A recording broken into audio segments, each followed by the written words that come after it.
चढाव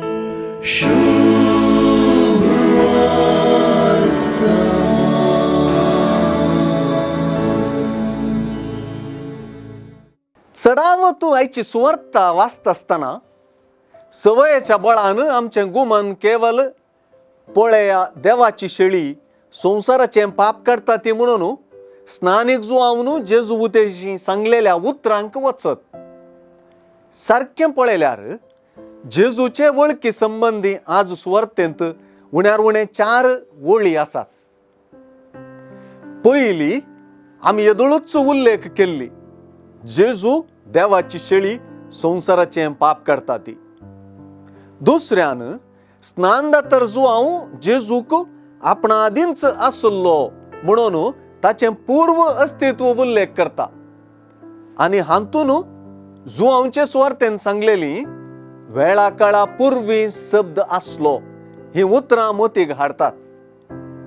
तिसऱ्यान जेजू पवित्रात्म्यान भरलोलो आणि पवित्रात्म्यान स्नान दिवपी म्हणून जुआव सांगून दिता. चौथ्यान जेजू देवाचो पूत म्हणून स्नानिक जुआव साक्ष दिता. देखूनच आईची सुवार्ता जेजू संबंधी वळखीच्यो वळी आटापता. हे दिशेन पळयल्यार आईची सुवार्ता ख्रिस्त शास्त्राचे समदीर म्हणयत. स्नानिक जुआव स्पष्टपणे आपले मिसांव जेजूक इस्रायलाक उगडापो करचे म्हणटा. उदकान स्नान दिवच्या मुखांतर ताने पवित्रात्म्यान स्नान दितल्याची वळख करून दिली.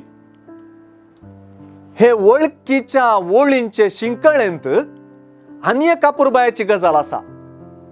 तीच जुआवंक ही वळख दिल्ली कोणे म्हणली गजाल. जुआवंस सांगता तशें जुआवंक धाडलेल्यान म्हणजे बापान ही वळख ताका दिल्ली. तर आपल्या पुताक आमकां उगडापें करपाचे मूळच बाप म्हूण जालें न्हय. तर जेजूचे वळखीच्यो वळी आमकां ते वळखीन पिकूंक करतात.